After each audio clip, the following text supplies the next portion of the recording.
I'm Harold Heinze. I'm an Alaskan. I came to Alaska in 1969, and I've lived here mostly since then. And I guess what I want to talk to you about is the oil industry here in Alaska, because it was part of my destiny when I was born. I was born in November 6, 1942. And for those of you who are good at your history and arithmetic, you can figure out I was conceived at the start of World War II. And I was born of war. In my life, I've also lived through the Vietnam era, and so war's been part of me. I was born in New York, Flushing Hospital, and everything around it. And I had no control over that. To my credit, I grew up on Long Island, and I left New York as soon as I could, and I went west. I went west to the Colorado School of Mines because I was an oil man. And I had discovered that already by the time I was going to college. I was good in high school at math, chemistry, and physics, and I couldn't spell worth anything. So I had very little choice. I had to be an engineer. And fortunately, my dad was in a position where he was the human resource person for a little oil company called Arabian American Oil Company, Aramco.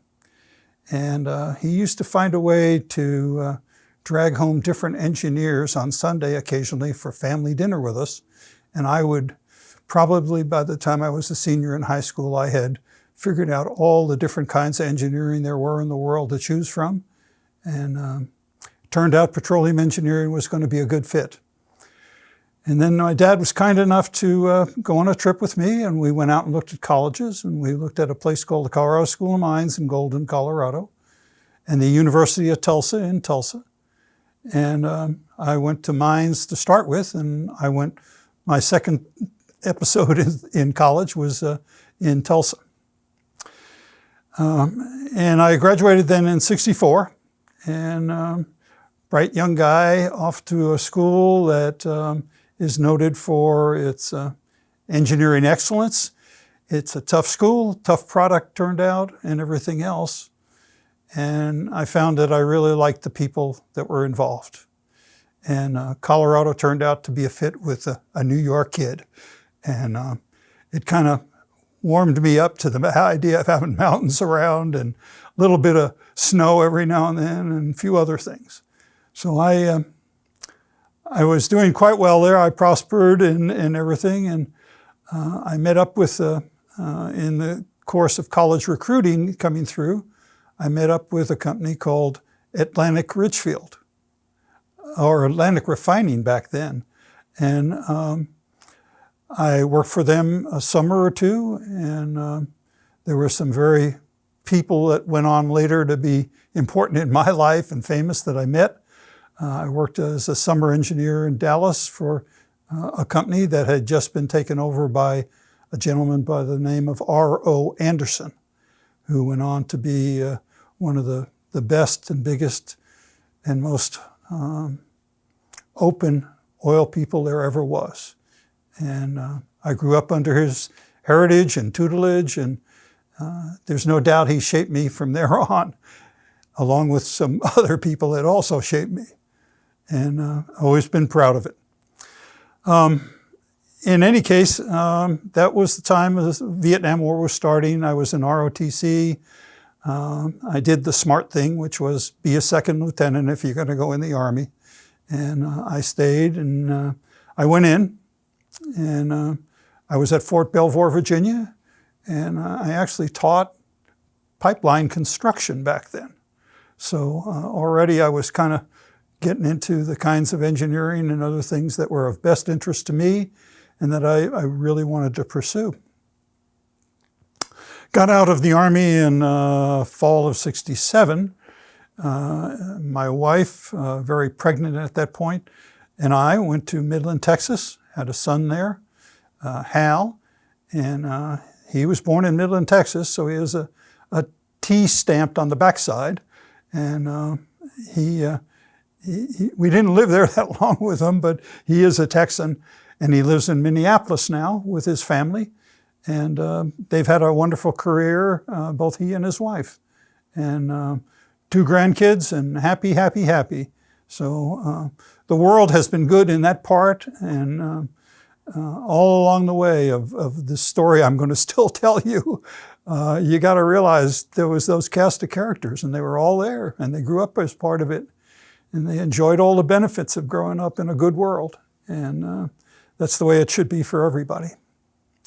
So in any case, I'm sitting there in Midland, Texas, training type level engineer, first year on the job, and minding my own business. I was working on a little water flood out in the middle of nowhere, about 2 hours northeast of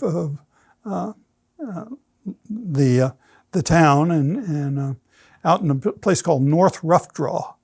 And there were probably more snakes than people out there. It was that kind of country. And that's where I kind of cut my teeth in the oil industry, because they were kind enough to give me a chance to be on my own. And I had to do a lot of things, and as any good engineer, I did some dumb things along the way. Once I found myself down by the Brazos River, asking myself, why was I standing in the middle of all these snakes? And I realized that I was potentially in trouble and skedaddled out of there. But I had a pipeline to lay from the river up to the oil field to get the water there for the water flood, because that's what you did in West Texas. You replaced the oil with water, and you needed to get the water from the surface. And the way I figured out to do it was the objective was only about 4 miles away. So I got a really big weather balloon, and I ran that up on a cord up over the facility that we were going to have to get to with the water. And then I got on the back of the bulldozer with the bulldozer driver down at the river. And I kept telling the driver, just keep driving towards the balloon. And we cut the trail and everything, and that's how we laid out the road. And that was the start of the project, and a lot of things happened after that we're testing, but the great part was that it was a chance of feeling you'd done something, and you were actually putting the education you'd gotten to use and that. And then I was lucky enough in the fall of 1968, the Oil and Gas Journal carried this story about the discovery at Prudhoe Bay. And all that story simply said was that they had found what they thought was a very large oil field. They really weren't specific as to how much or how big, but it was measured in miles. And the oil thickness was measured in hundreds of feet and all that. And being a bright young engineer, I translated that into billions quick. And I said, that's where I want to go. And I actually promoted myself out of Midland, Texas, with, at that time it was called Atlantic Richfield, and to come to Alaska. And to do that, to kind of get the attention of a lot of people who were busy on a lot of things, in Midland I wore a parka to the office in September, I guess it was. So it was a little out of place, and it got enough attention that actually had the vice president of engineering call me and say, enough, stop with the parka. You know, you're riding the elevator and it's embarrassing and everything. So, but it worked. February 1969, I got a call from the engineer that was in charge up here in Alaska for ARCO. And he said, we want you to come on up if you can. And he said, we're happy to talk with you about what it's going to take to get you here and how to get you here and all that. And at the end of the conversation, he said something like, you know, how soon do you think you can be here? And I said, is 2 weeks too long? And I did get there in less than 2 weeks with my wife and my son, the infant there in February of 1969. And that was the start of my Alaska adventure and everything else. We had to live in an apartment unit. There were no houses for sale at that time, because in 1969, nothing had been built on speculation. The next summer, they started to build on speculation, and we were able to get into a home. But that year, we were in the apartment there and worked at an office right downtown, and where there's still a very big building now. At that time, it was a one-story, sort of one-unit wide type building. And that was the start. And the thrill of it, from my point of view, was that as a young engineer, relatively inexperienced, but reasonably bright and reasonably daring, I became the person that when they couldn't figure out who else they could afford to send to the North Slope, they sent me. And so in the earliest of days, I got to go to the North Slope, and they would give me a truck, and I would drive around the primitive road system that was up there between the drilling rigs. And I got to do a lot of the earliest testing on the wells at Prudhoe Bay. And so my name went forever into the files, you might say, by doing that. And it was a great experience, and I ended up doing a good job. There were anxious moments. It's always kind of an anxious moment when you take responsibility for a thing as big and as important as drilling an oil well. I mean, and the rig and all the things that go with it. And everything worked out pretty fine, except I had one experience on one rig one time. We were in the middle of the testing and the well was live, meaning it was flowing and everything. And there was a fire in the middle of the buildings that supported the rig and actually provided the power, the electric power to it. There was a fire, so they had to go black. All the lights went off, everything was dead, except for the well, it was live. So fortunately, I had a very good senior drilling engineer there, and he managed to shut one of the valves, and we stopped flowing. And I prayed that it would stay that way, because it was still my name that was on the line of who's conducting the test. But anyway, it got all fixed up and everything was fine and dandy. And it was one of those kind of bending experiences that help form you, and you understand what it's like to have moments where you really question, how did I get here and why am I here? And I never look back in a negative way about that in all the years to this day in terms of what I do.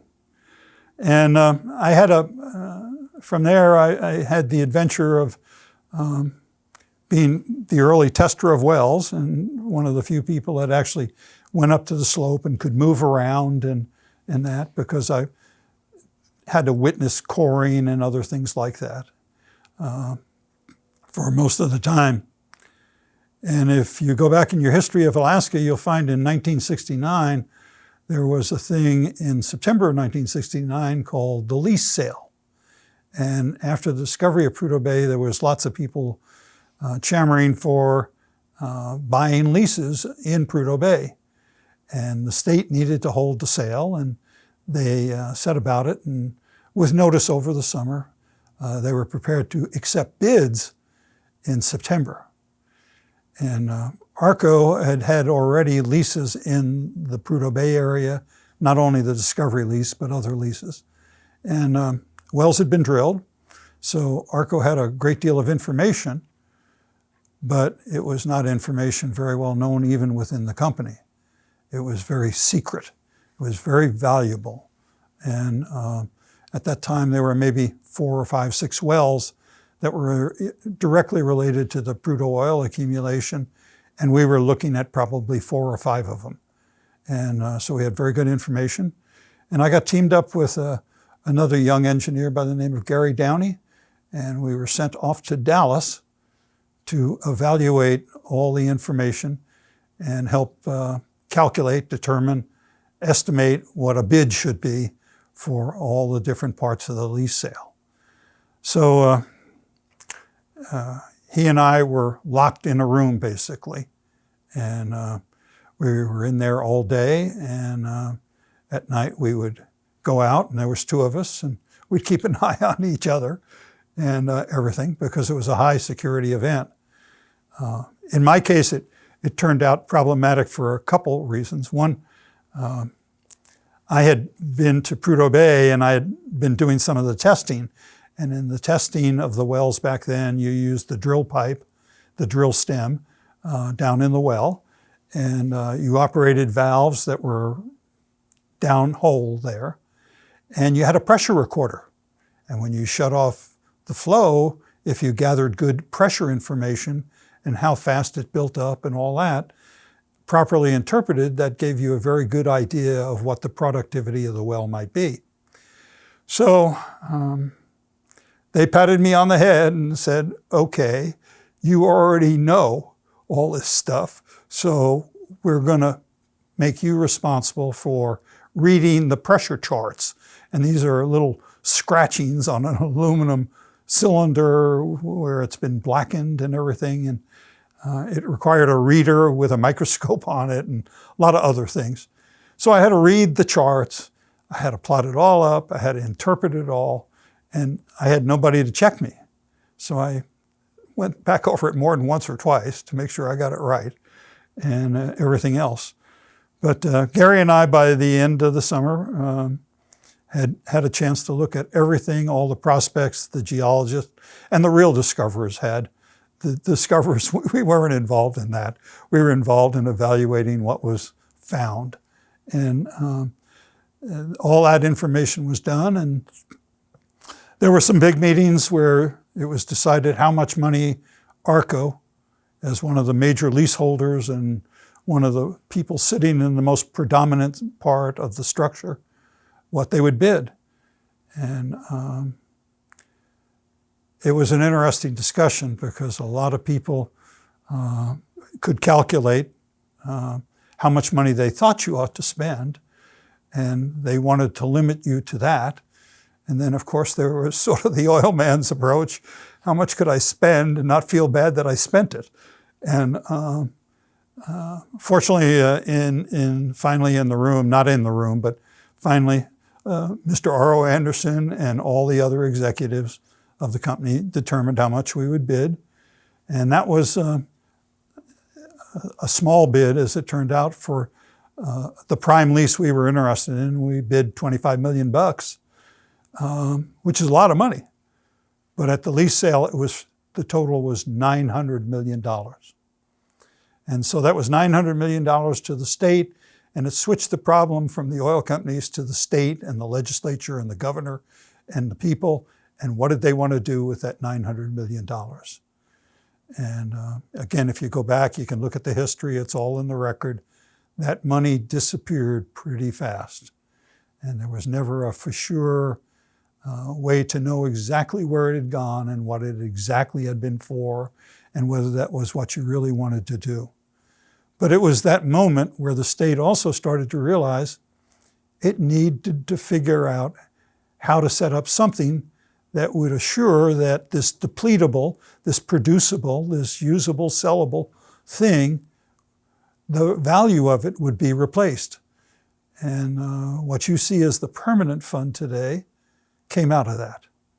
And it wasn't right at that moment of the lease sale, but it provided the real motive for the political system to come to grips with the fact that a part of what came out of the ground every day had to be set aside for the future.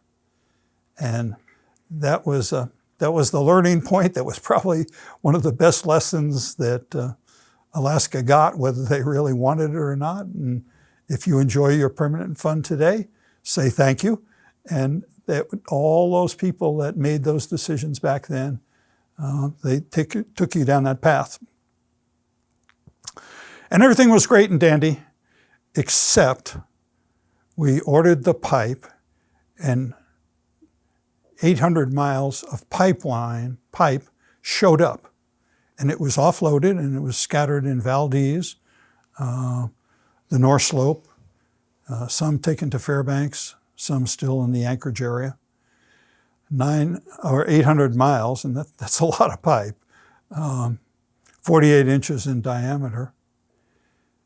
And the United States Congress passed a law called the Environmental Protection Act, EPA, or era started. The environmental era started. And we were the first project ever to come under its coverage. And to build a pipeline, we were going to have to satisfy the requirements of that law.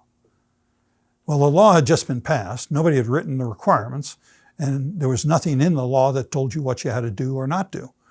And from there, it took a couple of years to just even figure out how to really generate the information and do the things that you were supposed to do and all that. And out of that was born a whole organization to design the pipeline and to meet all those requirements. And at the same time, the oil field itself had to be developed. And that took drilling rigs, it took building facilities and other things. And so that started right there in that era. And again, it was directly a follow-on of the confidence shown by the industry bidding $900 million and the state being happy about it. It was the start of a good relationship. The building of the real field itself came first, and it was actually finished well before the pipeline. And the reason was that we were able to build a lot of the facilities, and they were huge, and they were big, and they were brand new. We were able to build them in the West Coast, and they were loaded on barges and brought to Prudhoe Bay and tractored there on what were called creepy crawlers, little gadgets that had gained fame moving the Saturn V rocket to its launch site. Well, instead of moving a rocket, we moved these buildings, and they were facilities, production facilities. And during that period of time, there was, again, lots of learning, lots of things. Every now and then, there were things we just got wrong the first time through, and we had to go back. The design of the high pressure part of the system was a little too low. And it was a little too low enough that we actually had to change all that side of the design and adapt to it. And the reason for that was pretty simple. It was known in Alaska that there was no flaring. And that meant every bit of gas that came out with the oil had to be re-injected. In other words, you couldn't produce the oil unless you could re-inject it. So we had to build not only a facility to produce oil, we had to build a facility to re-inject that gas. And the re-injection of the gas, besides the idea of preventing waste and atmospheric things and other things, it was the key part of assuring that Prudhoe Bay ultimately would recover a very, very high percentage of the oil. And that's why Prudhoe Bay has been the great field it is. It's talking about producing more than 50% of the oil that was in place. Many oil fields don't make it to 25% recovery. And it was that impetus that set the stage for, again, a lot of things in building those facilities. And that went on. About the same time, the pipeline was getting organized, and finally somebody could unstack the 800 miles of pipe and start to really think about how to do it. And of course, then it encountered things called permafrost, and nobody had ever built a pipeline in the permafrost before. There was experiences drilling wells before on a limited basis in the National Petroleum Reserve, but there was no real experience building a pipeline, and especially a hot pipeline, because the oil coming out of the ground, going through the facilities, was going to be coming out at about 140 degrees, which is more than enough to melt ice and other things. And so the conditions of the ground were going to change. And so the pipeline had to be designed against that. Ways had to be found to make sure that, if possible, the ground didn't thaw. And that was done. There were a lot of other techniques, other things that were invented just from scratch. And that was kind of the thrill of it for the pipeline people to a degree. And for some of us who were kind of office bound at times in engineering and things like that, we yet had a wonderful time to come. The production facility was nearing completion at the start of 1977. The pipeline was within shooting distance of being ready to start moving oil come mid-1977. And everything was ready to go, except there were 4 major oil companies involved that had never agreed as to how to produce and share the costs and the oil production coming out of the ground. So there actually was, off to the side, a huge effort that involved several large groups of engineers that supported management level negotiators, I'll call them. And they had to negotiate what was called the Prudhoe Bay Unit Operating Agreement, which in one thick book, about 3 inches thick, written in legal words, would provide for how to share the costs, how to share the production, and how to handle other situations. And it had to be agreed to, because if it wasn't agreed to by the middle of the year, when the production started, there would be certain tax consequences that were very clear to everybody and worked against everybody that would come into play. So there was a drive towards signing that agreement in June. And I will say the time left to meet the goal was less than 24 hours, let's put it that way. But it got done.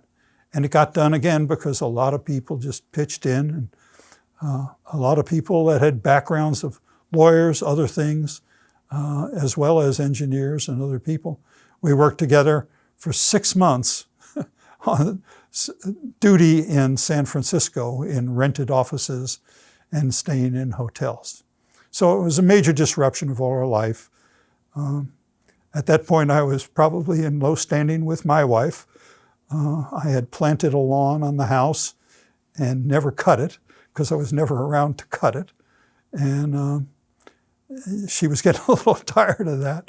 But I had figured out a way, I guess, to miss every summer in Alaska at that point. But I made it back. And that agreement is a key piece of all this. And again, it's not even seen by people. Most people don't even understand what was involved. But again, lots of people, lots of names that you don't hear. I mean, I worked with people like Paul Norgard, Glenn Simpson. Those were the kind of people that played key roles in doing it. And they got it done, and that set the stage for what had to happen next, is that we had built all this stuff, and it was empty. There was oil in the ground. There were wells drilled to bring it up. There was facilities built to process the oil to pipeline quality. There was a pipeline to carry it to Valdez, and there was tankage and a port and that down in Valdez, and hopefully everybody had tankers ready to carry it away from there. So that left one thing. Somebody had to hit the green button, because startup was going to be a very big challenge, probably one of the biggest challenges in the whole oil field, because it was producing oil into very cold facilities that were designed to operate not at 0 degrees, but at 150, 160 degrees Fahrenheit. So a lot of ingenuity was called upon, because the field wasn't piped or anything, or wired up, you might say, to just start up.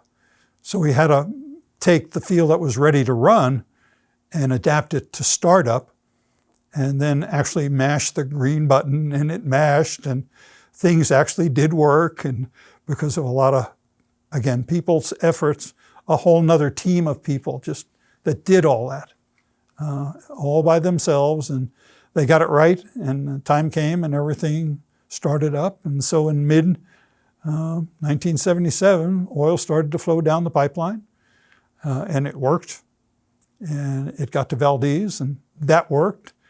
And I remember the first tanker leaving Valdez, and it was a mighty good moment for a lot of people, not just Alaska. And that was that was the historic start of what we see as the state of Alaska today, a state of great abundance and wealth and good life and good things. And that's how we started it. And there was a lot more to come, because all of it, again, wasn't roses necessarily.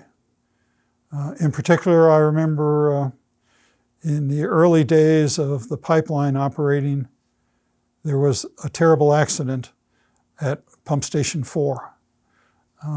The people who were constructors of the pipeline and the pump stations were still there, and they didn't make the adaptation to the fact that the pipeline was full of oil.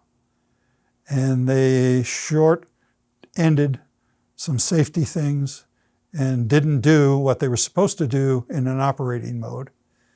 And unfortunately, 4 people died, and we burned the whole thing down.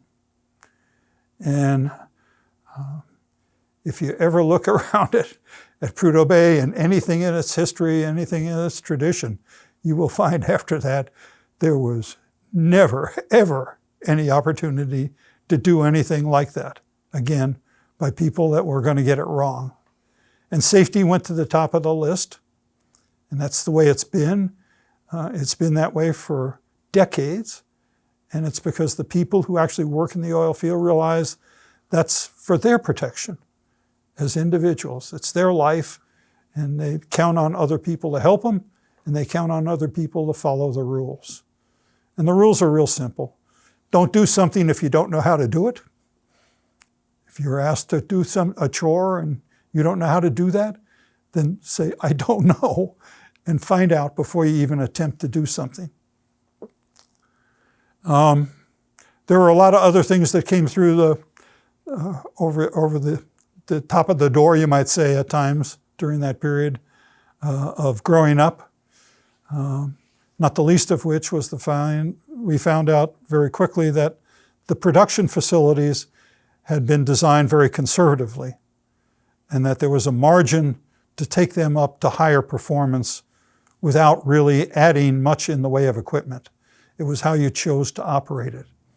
And of course, the operating people took great pride in exceeding the nameplate in a number of ways and doing things that were safe, but they also managed to move a lot more oil through the pipeline.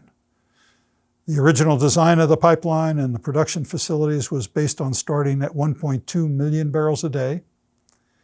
And it became clear very quickly that the wells and the facilities could produce something probably closer to 2 million barrels a day.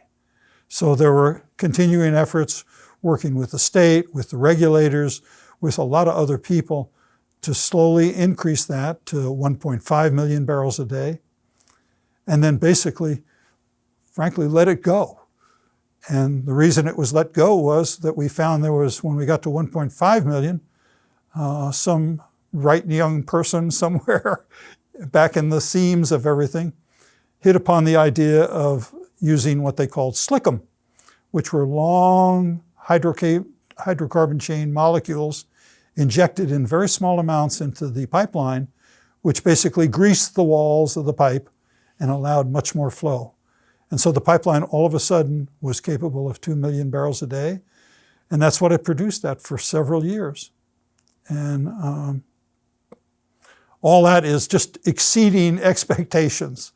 And there's dozens of ways that, again, the operating people, the operating facilities, all exceeded expectations.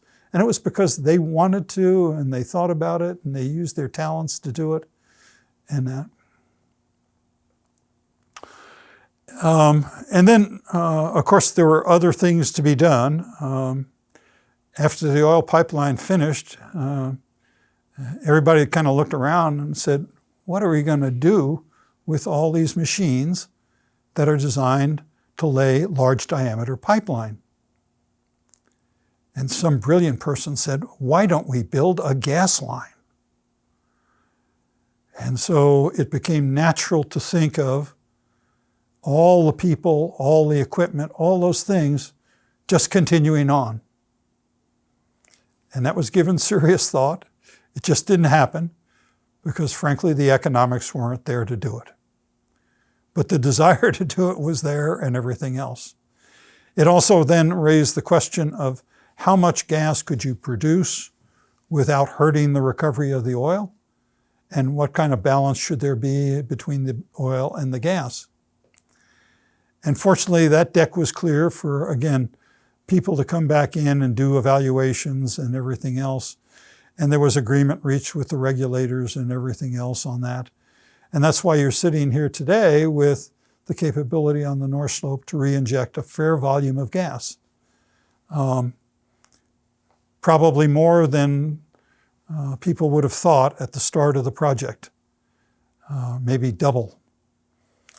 And there's probably some still left floating around that think we ought to have more, because we've been 50 years and there's still no oil pipeline, or no gas pipeline. And that is the continuing piece of work that's there. Who knows, maybe some of the young people out there will be part of what happens to move it forward in the future in some way. Maybe it will take some new thoughts, new ideas of what to do with the gas and how to use it and all those things. But for right now, we can be very comfortable that by re-injecting the gas, we did the right thing. We preserved the ability of that field to yield 50% plus of its oil. And that, again, is an achievement. It's overachievement.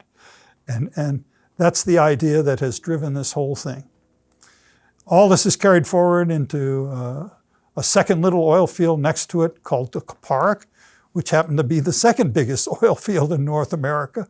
And that was developed and brought on, not in the same way, not using all the same things and everything, but certainly using a lot of the talent and a lot of the spirit that had been developed at Prudhoe Bay in building that project.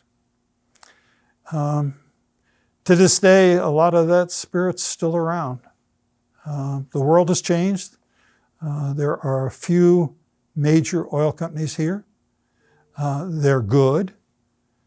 But I will tell you, the high day was when we were overachieving. That was the day where it felt good to know that we were not only accomplishing what was really important to accomplish, but that we were actually exceeding that and looking beyond and keep pushing on.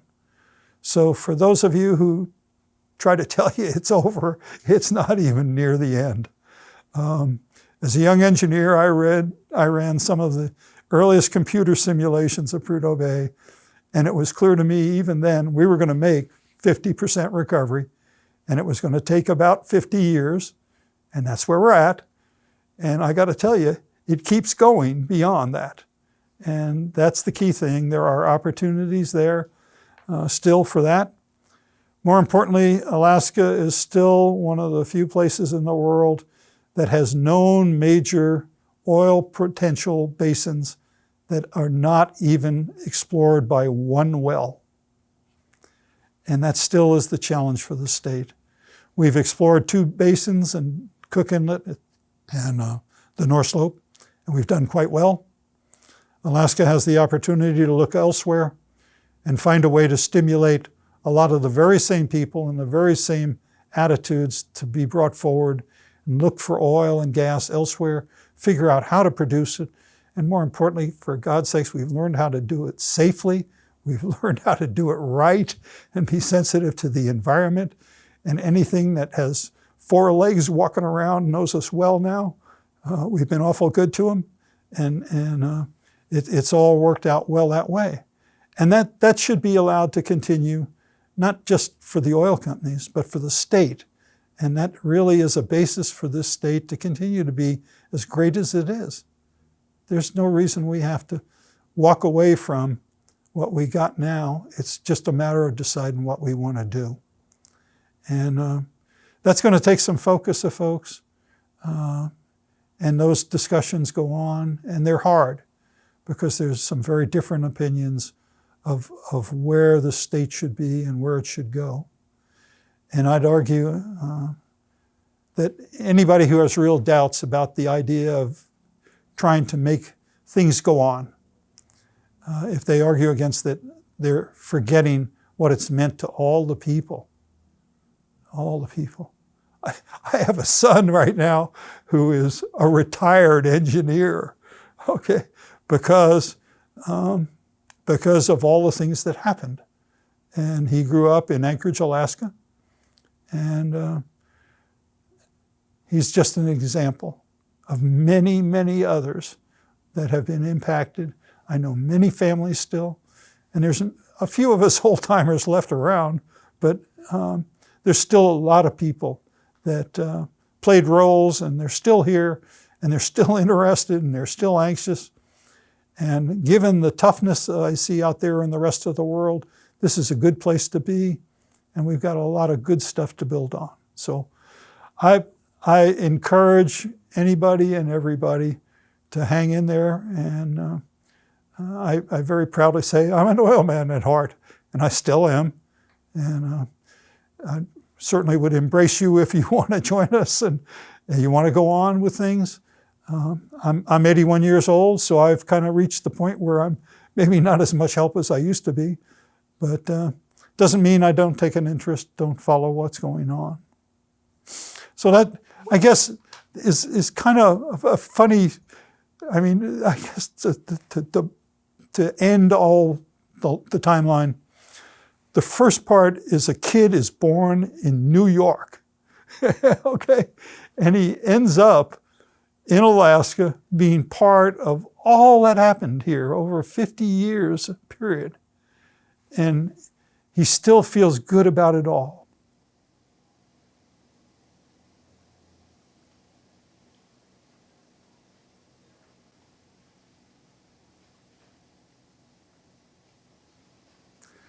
Yeah, I did work for the state in two capacities, basically. And actually I worked three. When I was an oil company guy, whatever was good for the state was good for us. And I mean, that's the way it worked. And I will tell you, I understood the state's side of what was proposed better than they did. And because it had to be a win-win situation. And that's still the way the world works, okay? It was very interesting going to work for the state. As Commissioner of Natural Resources, I worked for Walter Hickel. I had just left ARCO and actually was going into retirement. And one more time I failed to retire, but I mean, I tried. And I was off in another part of the world called Australia and New Zealand, enjoying a vacation that I hadn't had. And my wife and I were around and we were exploring. And all of a sudden I got a funny call from my son, who was calling me to say, Max Hodel, who was chief of staff to Wally, wants to talk to you. So call him at this sort of number and everything. And I did. And they offered me the job as Commissioner of Natural Resources. And I said, I'll take it. Because I had thought all my life that that was a good job and I would really like to do that. And so I did. I went to work for Wally. It was not without some controversy. I wish I could tell you everybody voted for me on confirmation. They didn't. That was because I was a good oil man. I worked for my shareholders as well as I worked for the good people of Alaska. And that was bothersome for some folks. And on the other hand, I had some people that came out of the woodwork and supported me and believed in what we were trying to do and where we were and everything else. From up in the Palmer area, there was a guy who was a senator called Jamar Kurtula. And if you go back and look at him, a very strong Democrat, and he was not necessarily a friend of all the oil people or whatever. But he and I got along, and he was very helpful to me. And I was very helpful to the state, frankly, because there was very few things of a semi-technical nature that I hadn't already dealt with when I went to work as commissioner.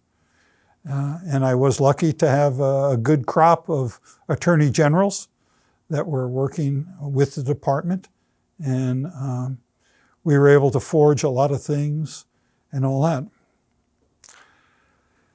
The hard part of it, and it was a very hard part of it, was that I had been responsible from Long Beach for the Trans-Alaska Pipeline portion of ARCO's ownership and for our tankers at the time of the Exxon Valdez spill.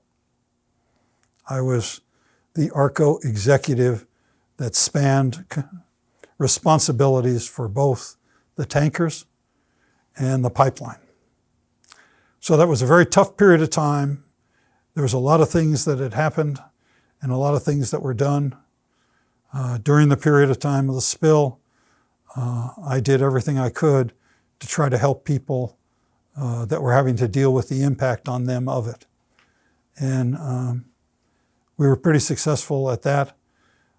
And that was something we did to try to help Exxon because they were already faced with a humongous chore and that. But again, the companies came together and did the best we could to help everybody, and in particular Exxon, deal with that. It was their show, and they did a fine job of it, but it was a terrible accident. It was a terrible thing that happened. And unfortunately, that carried over into the period of time where Walter J. Hickel was the governor, and I was his commissioner of natural resources.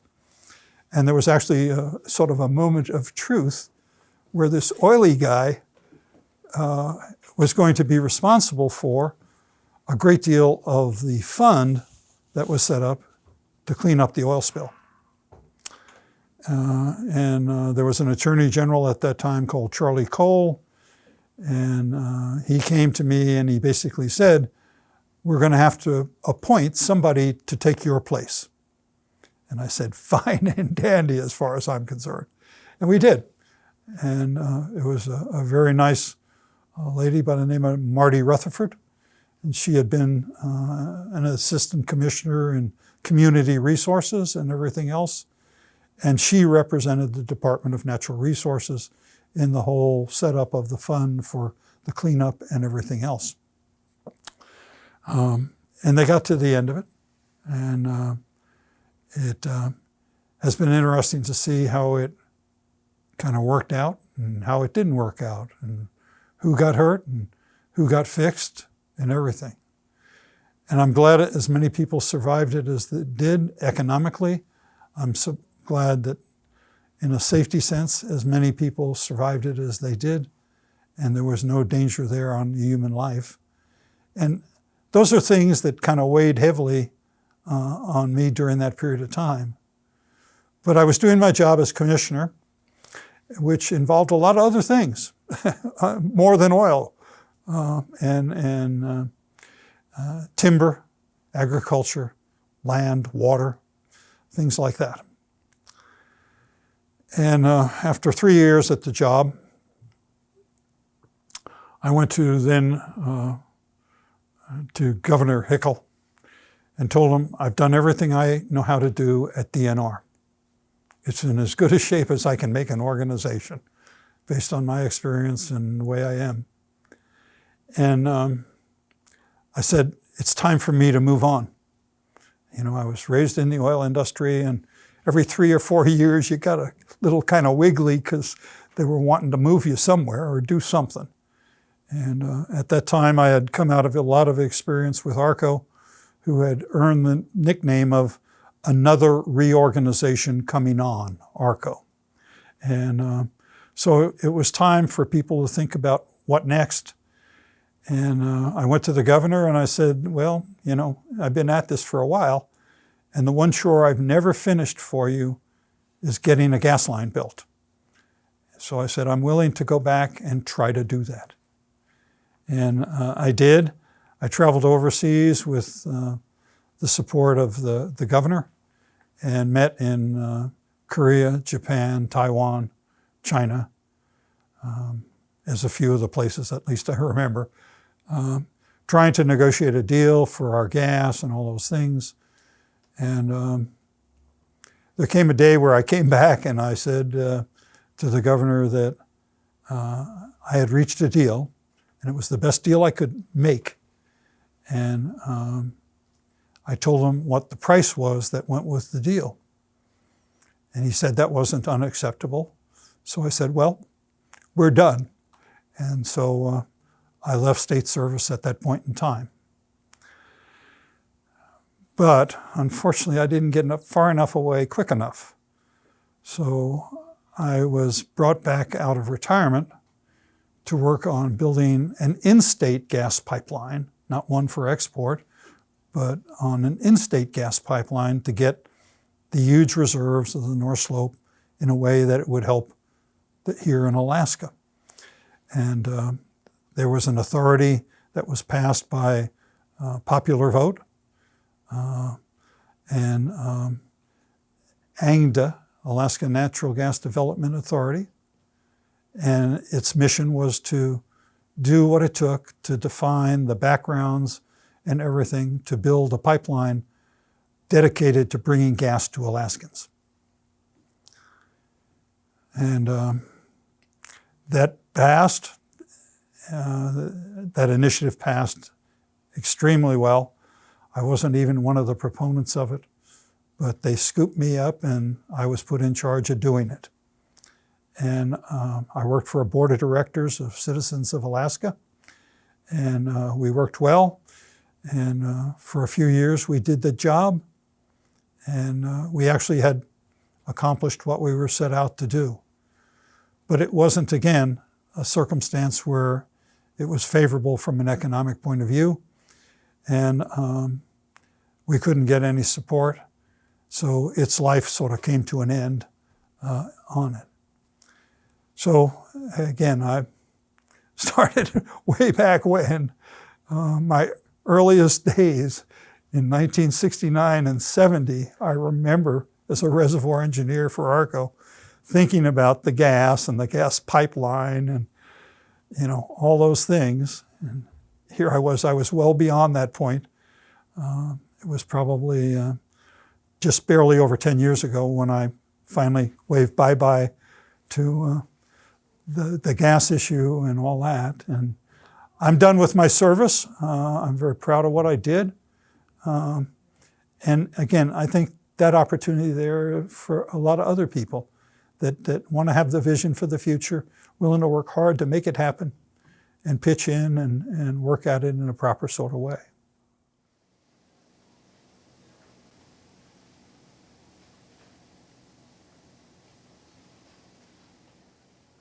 I think it's a hard line between being a professional, being an executive, being a technical person, and being a political type. And I think there has to be a sharp line drawn and let the politicians stick to politics and find a way for the other people that are professional and committed to the kind of goals you want to let them get on with it. And that was about all I ever had found occasion to have to ask for every now and then, was to have some understanding of all those things. And there were times when the legislature responded very well to those kind of things. One of the, again, sort of lesser known facts is that when Walter Hickel was elected governor, he became the governor that was responsible for finalizing the selection of the 100 million acres of land the state had been awarded as part of the Statehood Act from the federal government. And at the time he was elected, 80 million of that had been selected, but there was still 20 million acres of chips yet to be placed on the map to be our selection. And it turned out when I looked around as commissioner, I saw that there really hadn't been very much preparation for the decisions to be made of how to place those chips. And at that point, I did go to the legislature and I asked for $2 million to fund putting together a team to, in a war room sense, get together and figure out what we could do and what we should do with that finalizing of the selection. And they awarded it, and we went on and did it. And again, I think that's the kind of spirit that I think the state needs to find. Is it needs to decide what it really wants to do, and if it does, be willing to back some people that are willing to take on the chore and let them do it.